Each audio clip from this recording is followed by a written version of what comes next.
So, Strange Harvest, which is a faux true crime docu-horror, directed and written by Stuart Ortiz, who did Grave Encounters. Dan and Raj are here. I've literally just seen this afternoon, so it's hopefully fresh in my memory. Great. Mine was Saturday night, laying in bed, so a little bit more hazy than you probably, but yeah, not. I finished it 2 hours ago. Oh, okay. Well, very similar to me. Stuart Ortiz is an award-winning director, writer, producer and editor. He co-wrote and co-directed the cult horror film Grave Encounters, which came out more than 10 years ago. 2011, I think that came out. Grave Encounters 2, there was a sequel. Extraterrestrial. He co-wrote and produced It Stains the Sands Red. I've not seen any of these films. Have you guys seen these? No, I've seen Grave Encounters, I think. If that's the one about the film crew that are stuck in a haunted house. Oh, is that like a found footage horror? Kind of.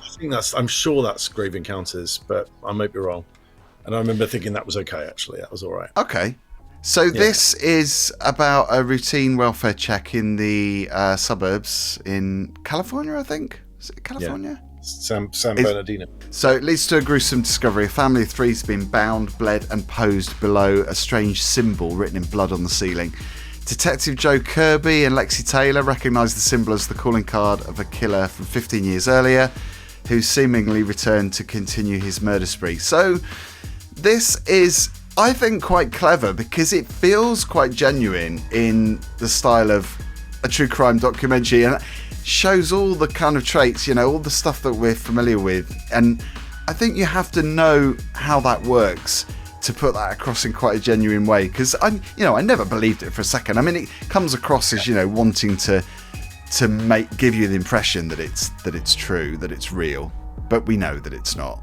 So you never really feel like it is. Like, I suppose Blair Witch, in the found footage genre, a lot of people fell for that, didn't they? Yeah, I mean, I said to you before we sort of started this, I think I thought it was really well done, and I agree. I think that he clearly knows what makes like it's very classic, like Netflix true crime documentary, right?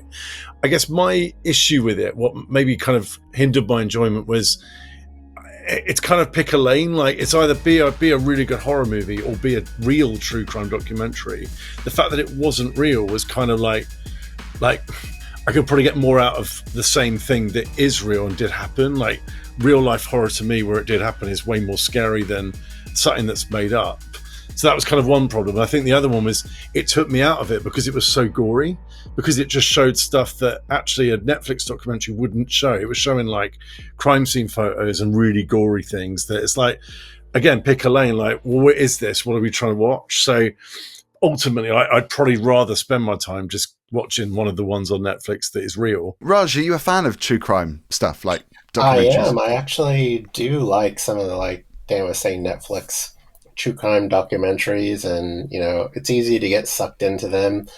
Sometimes when I just want a bit of mindless entertainment, I'll put one on and kind of learn something new that you didn't know about, and you find something interesting.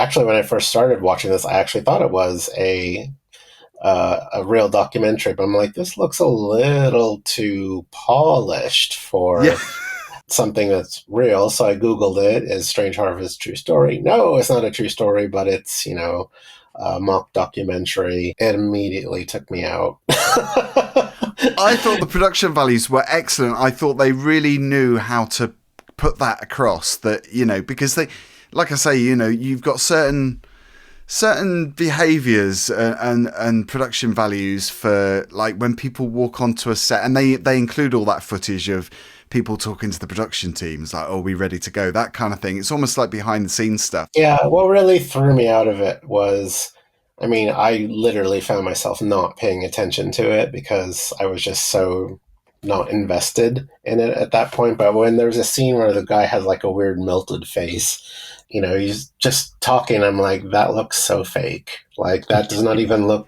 realistic at all. That was the burn victim, Glenn, wasn't it? Yeah, it was just,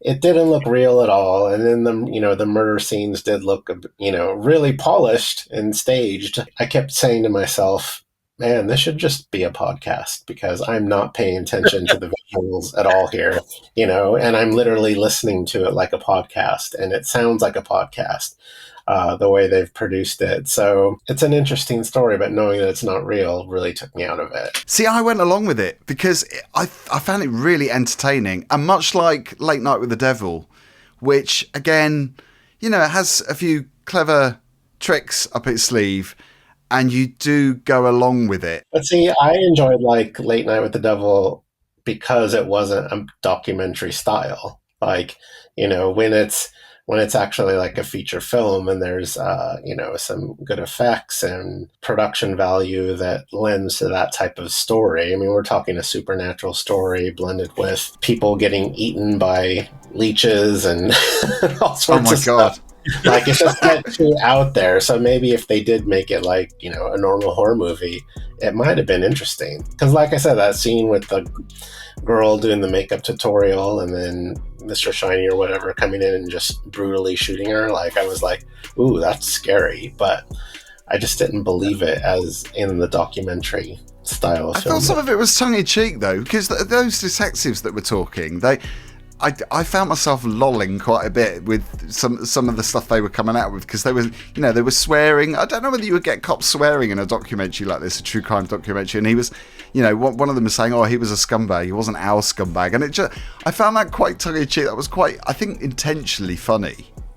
Kind of taking the piss out of them a little bit. It's like the script was too polished as well, like the way that the actors would enunciate things. And I'm just like, that's the good thing about documentaries, is that you get everything, warts and all, and people who aren't like camera ready and lit properly. And that's what makes it scary and intriguing, because they could be me. They could be my next door neighbor. My issue with Late Night with the Devil was the same thing. Like, Late Night Devil, that also broke its own convention, because that film started as we found the tapes, and it was like a documentary at the beginning. Like, we found the tapes, this is what happened.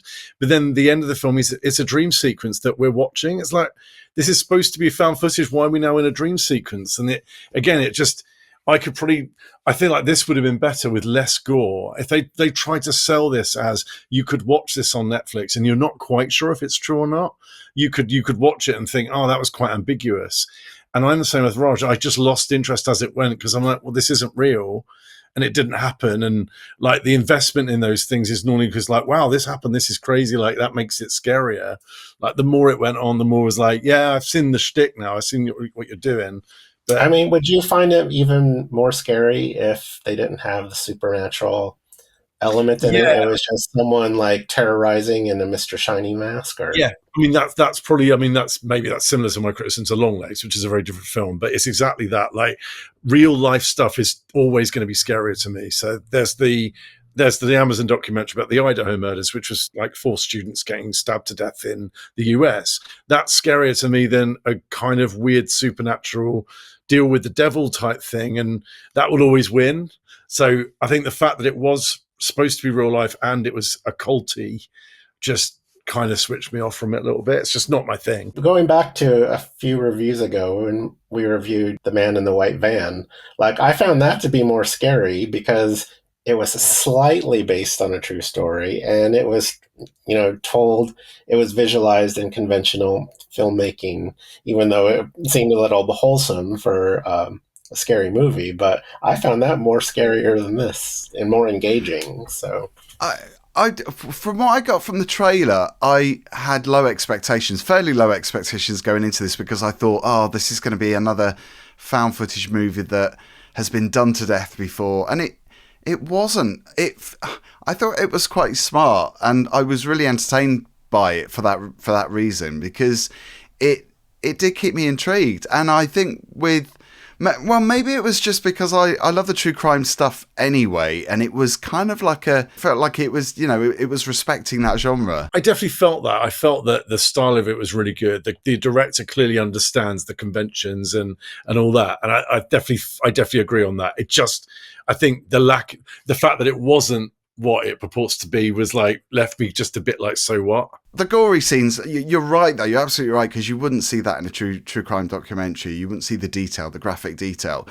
And it wasn't brilliant, actually. I think a lot of the other production values are really good, but I think the gore and the the close-ups of the injuries were not that great.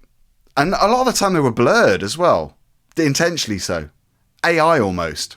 Well, it was. It felt a bit smooth and a bit clean. And I don't know whether the intention was to put that in to scare you, but I'm like, well, look, it brings you out of it because it is just gore you wouldn't get in that kind of production. But if it doesn't look good, you're probably better off with a bit of suggestion and like a glance of something or a description of something, which would have kept it true as the medium anyway, and not brought you out of the fact that, well, hang on a minute, you've already broken a convention of these documentaries in like the first 10 minutes. Because I think there's a family that were killed, and it really threw me out literally within that first 10 minutes of, oh, okay, well, that's silly. You wouldn't see dead people in a Netflix documentary. It just wouldn't play out like that. So again, it comes back to, well, what do you want this to be, and not what are we supposed to take from it? I guess that's to keep the horror fans happy that they've seen some kind of thrilling stuff. I just think, have the courage of your conviction and just tell a good story. Ghostwatch, which is sort of similar. I was just thinking of Ghostwatch. That's sorry, because I know you love Ghostwatch. I always come back to Ghostwatch. I feel like I mention it in every review. But that was probably played in a slightly different way, but not really, because that was played on a Saturday night at 9:00. I kept thinking of it watching this. I kept thinking of Ghostwatch. Well, and that's what I mean, like, right? Because if you watch this, you could maybe switch this on, not knowing it was fictional, and if they played it right, then you would potentially never know and then you go, oh, I need to look that up to see if it was real or not, and then you might go, oh, it wasn't as good, but it might be more entertaining watching it in that context. The fact that pretty early on it's not, whereas Ghostwatch, I feel like they kind of had people in like the palm of their hand for at least the first hour before it went stupid. I just think less is more sometimes, and it kind of hurt it a bit. Mr. Shiny, can we talk about the name? I found that quite lol as well. It's like, Mr. Shiny? Is that meant to be scary? The name is like, what? Yeah, I don't know. Like, I found like the guy was scarier than it didn't need to have an alter ego. It was scarier just as, I forget, was it Leslie something was the kind of the main killer? Yeah, it was Leslie Sykes. Yeah, I actually thought Leslie Sykes just have that as the killer. Just have a killer that does stuff. He doesn't need to have a pseudonym or something like that. And I think you've got to be quite a good actor to actually act out someone who's, I mean, yes, acting is trying to be genuine. It's trying to be like a real person, but it's a different kind of scenario. Much like Late Night with the Devil, you've got to kind of be knowing about it. You've got to understand that genre. You've got to understand true crime stuff. And you've got to come across as, I don't know. And there were scenes, where, they were being interviewed by the police or people were being arrested. And, the sound and everything as well wasn't crystal clear. You could hear them kind of echoing voices. And I think they got that right. But I think they did get a few things wrong. There was a whole ending sequence with all done through police body cam. And I just thought, again, like, it's just too much. Like, you're seeing stuff that you just would never get. Like, you're seeing like police getting shot and falling down. And it's like, this would never get included. So it's out on digital download from the 27th of October, just in time for Halloween. What are we going for? Star ratings? I spent this week getting caught up on the VHS movies on Shudder because there's been like 3 of them that I missed, and it's still all very found footage, and I found them way more entertaining than Strange Harvest. So for me, it's a 1. Should have been a podcast. Wow! Oh my god, he went as low as 1. Wow! Raj Rudolph. I don't think I've ever heard you say 1 star for a review. Wow. It didn't capture my attention or grab me, but I listened to it for the most part, and should have been a podcast. I'm going to give it a 3. Like, I think a lot of the criticisms, like personal taste, I think it was quite well produced. The story was quite interesting. It wasn't badly put together. It wasn't really for me, but like, I think like for my rating, a 6 out of 10 would be kind of where it would be. So it's a 3. Yeah, I'm going for a 4. I thought it was really good. I was pleasantly surprised. And not necessarily something that I, want a repeat viewing of, but you're so forgiving when it comes to horror film. And I'm glad it wasn't found footage, because I would have hated it, I think, if it was found footage, because it's been done today. I have to say, I did enjoy the trailer. Like, when this came up, I was like, oh yeah, that looks really interesting. But from the first like 10 minutes, I was like, nah, this ain't working. See, I think people are going to be misled by that. I think they're going to go into it thinking it's a different kind of film. Because I thought it had like Paranormal Activity vibes.